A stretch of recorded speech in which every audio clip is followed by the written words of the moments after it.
Jay, so we've there's a new update in the saga with Dame Dash and the selling off of his, the rest of his catalog, and it said that now he has to completely get rid of it because he didn't meet, whatever deadlines or whatever. So I just want to ask you, because this is just years in the making, decades really, of this issue and this beef between him and Jay-Z. Is he the ultimate example of why holding grudges, not letting things go, does not work out for you in the long term? No, I don't think he's an example of that at all. I think this is just business. You know, I don't think that it's not working out for him. I think that he's not working out for him. And again, we can't even say that because he's not Jay-Z. Dame Dash has chosen to live his life publicly. He might be doing better than, Biggs, who's the other third party. He might be doing better than a lot of people. Dame Dash is not broke. He is broke compared to Jay-Z, but he's not broke. He won't be able to do the things that he do and be broke.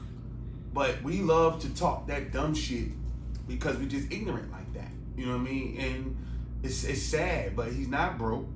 He's not in a bad way financially. He does have debts.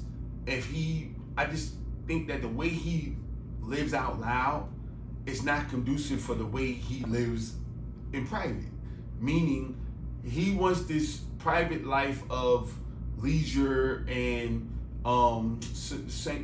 tranquility and serenity, but then in public it's all rah rah rah rah rah, and then so the people come at him like that when certain shit is happening publicly.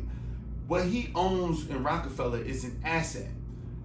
Every day somebody takes an asset, sells an asset to pay off a debt.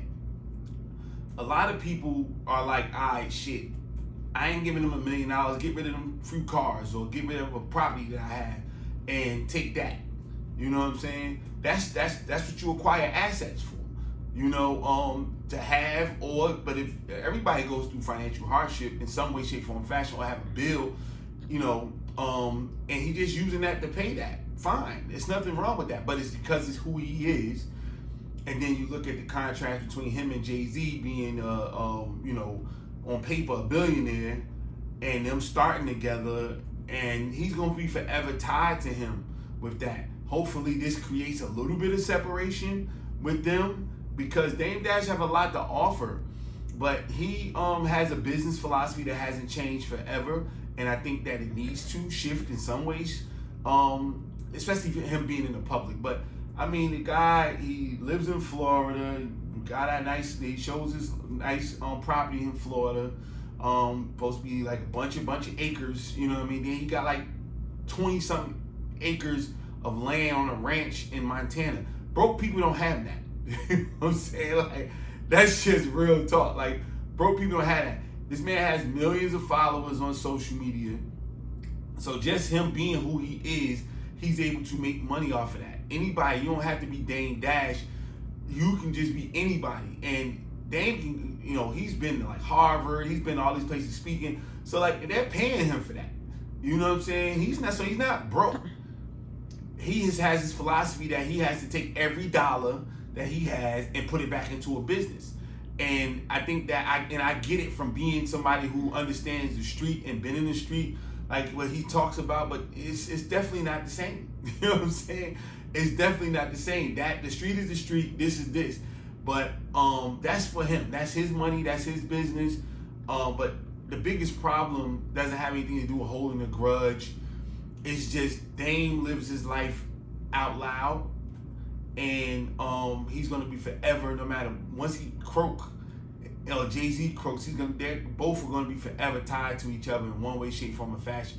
Jay-Z just doesn't spend his time speaking about it. Also, in Dame Dash's defense, people who interview Jay-Z don't ask him about Dame Dash. Everybody who interviews Dame Dash asks him about Jay-Z. So that's something that he had to deal with, and he said it openly and publicly. But I guess he doesn't have the cachet that Jay-Z has. So Jay-Z's team said, we're not going to talk to you if you ask us anything about Dame Dash. Somebody might refrain from asking about Dame Dash. But Dame Dash doesn't have the cachet enough to make people not ask him about Jay-Z. So there it is.